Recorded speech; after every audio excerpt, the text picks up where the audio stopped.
اگر بیٹی پیدا ہو تو میرا نبی فرماتا ہے 3 بیٹیوں کی شادی کر دو تو جنت واجب ہو گئی، 10 بیٹوں کی شادی کرو تو جنت واجب کوئی نہیں، 3 بیٹیوں کی شادی کرو تو جنت واجب ہو گئی۔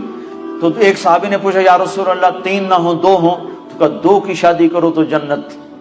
ایک نے کہا یا رسول اللہ اگر 2 نہ ہو 1 ہی بیٹی ہو اور آگے کوئی سلسلہ بھی نہ ہو، تو آپ نے کہا 1 بیٹی کی شادی کر دو تو جنت واجب۔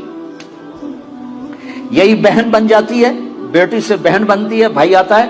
تو میرے نبی نے فرمایا جس کو اللہ نے 2 بہنیں عطا فرمائیں، 2 بہنیں، اور انہوں نے اس کا حق ادا کیا، حق کہ بھائی بہنوں کا حق مار جاتے ہیں، ماں باپ کی وراثت میں سے بہنوں کو نہیں دیتے۔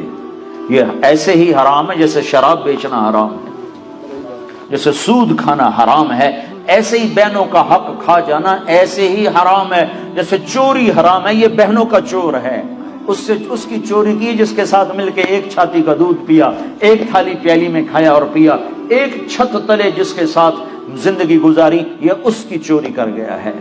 جس نے اپنی بہنوں کا حق مارا اس کا رزق حرام ہو گیا۔ میں اپنے استاد صاحب کی خدمت میں جن سے میں نے تفسیر پڑھی، شہد لے کر گیا، 76-77 کی بات، برائمنڈ مرکز میں ہی مدرسہ ہے، مولانا جمشید صاحب۔ میں نے کہا حضرت یہ شہد لایا ہوں۔ کہاں سے لائے ہو؟ کہا جی میرے اپنے باغ کا ہے۔ میں نے کہا میں نے خود توڑا، باغ میں لگا تھا آم کا۔ میں نے کہا جی میرے اپنے باغ کا ہے۔ تو مجھ سے فرمایا تیرے باپ نے اپنی بہنوں کو زمین میں سے حصہ دیا تھا؟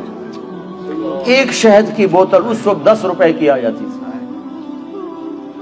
اور کتنا گہرا سوال کیا، یہ نہیں کہا ماشاءاللہ جزاک اللہ، یہ نہیں کہا تیرے باپ نے اپنی بہنوں کو زمین میں سے حصہ دیا تھا؟ اگر دیا تھا پھر تو یہ شہد حلال ہے، اور اگر نہیں دیا تھا تو سارا ہی حرام ہے، تو میں نہیں لوں گا، یہ مطلب تھا۔ ہاں بھائی تیرے ابا نے بہنوں کو زمینوں میں حصہ دیا تھا؟ میں نے کہا جی شکر ہے میرے ابا کی بہن ہی کوئی نہیں، ہوتی تو کوئی نہ دیتے، صرف 2 بھائی تھے، ساری جائیداد 2 بھائیوں کی، بہن تھی ہی نہیں ان کی۔ میں نے کہا اچھا تو تیرے دادا نے اپنی بہنوں کو زمین میں سے حصہ دیا تھا؟ میں کہا میں جمعہ ہی کوئی نہ ہوں، اس لیے میرے کو کی پوچھی جانا، میرے جمن تو پہلے دی گل نہ تھا، نہ پوچھو میرے کو۔ تو پھر ہنس پڑے، کہا اچھا ادھر رکھ دو۔ تو میرے نبی نے فرمایا جس نے بہنوں کو حصہ دیا، جس کو اللہ نے 2 بہنیں دی، اس نے بہنوں کا حق دیا، اور شادی کے بعد بھی ان کے سر پہ ہاتھ رکھا تو اس پہ جنت واجب ہو گئی۔